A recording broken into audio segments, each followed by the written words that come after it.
मित्रों, कबीर जी ईश्वर की जो वास है उसको घट घट में वास मानते थे। हर प्राणी के आत्मा में परमात्मा का वो वास मानते थे। इन पंक्तियों से उनके विचारों को हम प्रकट कर सकते हैं कि कबीरा कुआं एक है पनिहारीन अनेक, बर्तन सब न्यारे भय पानी सब में एक। सब में वो ईश्वर का वास मानते थे। और आज कबीर जी का प्राकट्य उत्सव है। मैं व्यक्तिगत अपने विचार से कहूँ कि कबीर जी यहाँ हैं। कबीर जी यहाँ हैं अपने विचारों के माध्यम से, शब्द के माध्यम से, साखी के माध्यम से, और मानो वो हमको संदेश दे रहे हैं।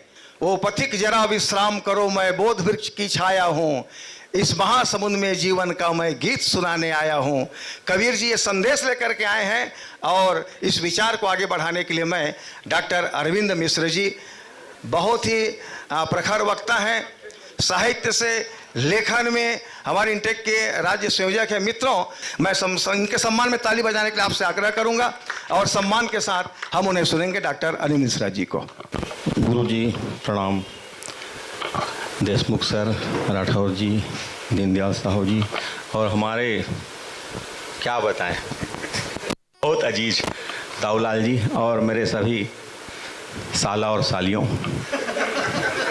मैं यहाँ का दामाद हूँ और मैं तो बोलूँगा ही, मेरे तो झेलोगे आप लोग। दामाद हूँ मैं, लेकिन नहीं झलवाऊँगा। सर का सुनना बहुत जरूरी है। और सब्जेक्ट इतना कठिन दिया इस आदमी ने कि उसको कैसे संक्षिप्त करूं। भाषा संत कबीर की, तो संत कबीर की भाषा बड़ी तल्ख थी। काश संत कबीर आज होते। जैसे उन्होंने उस जमाने में ऐसी बात कही जिस जमाने में तो और ज़्यादा रूढ़ी और परंपरा और धर्म की बात थी। पोथी पर जगमुआ पंडित भरन कोय, है ना, और मुड़ मुड़ाए हरी मिले ताक सब कोई ले मुड़ाए। तो ये आज बोल देते तो क्या होता, दंगा हो जाता, फसाद हो जाता। सोनू निगम ने कह दिया कि अजान से मेरे को डिस्टर्ब होता है, पूरा देश में कोहराम मच गया। लेकिन उन्होंने कहा था काकर पातर जोड़ के मस्जिद दिया चुनाए, तापर मुल्ला बाग दे क्या बहरा हुआ खुदा है। उस जमाने में कह दिया जो आज नहीं कह पा रहे हैं। तो सामयिक नहीं कह सकते वो, और फोर साइटेड दूरदर्शी थे वो। सामयिक तो हम लोग हैं, वो सामयिक से भी बढ़ के थे। तो उनकी भाषा, अब मैं आ जाता हूँ भाषा पे। हो गया भैया इतना शैली के बारे में बोल दिया। भाषा पे आ जाता हूँ। वो पूरे देश भर घूमते थे, तो उनकी भाषा में राजस्थानी, बिहारी, अवध के सबसे पहला संत थे वो, बिहारी और हरियाणवी, गुजराती, सभी भाषा के वे ज्ञाता थे। लेकिन ज्ञाता होने के नाते हुए वो लोक संपर्क की भाषा को इस्तेमाल करते थे। जटिल और कठिन भाषा का इस्तेमाल नहीं करते थे, क्योंकि उनका वो तो एक जनधर्मी थे, जन जन से उनको मतलब था। इसलिए वो ऐसी बात करते थे कि गूढ़ से गूढ़ बातों को सरल से सरल शब्दों में व्यक्त करके लोगों तक पहुंचाया जाए। तो उनकी भाषा ऐसी थी। और उनकी भाषा में एक खासियत और थी कि वे प्रतीक का भी अच्छा इस्तेमाल करते थे। प्रतीक माने जैसे सास ससुर, नंदन देवर, आपके धागा, सूत, ये ऐसे प्रतीकों का इस्तेमाल इसलिए करते थे। प्रतीक का इस्तेमाल करना तो आवश्यक होता ही है सर, प्रतीक के बिना रसानुभूति नहीं होती। तो उन्होंने प्रतीक का अच्छा इस्तेमाल किया। और कबीर ने उलटबासी अपनी भाषा में इस्तेमाल किया। उलटबासी बड़ा गुड़ बात है। उलटबासी तो ऋग्वेद के ज़माने से शुरू हुआ है, लेकिन इन्होंने उसका सामान्यीकरण किया।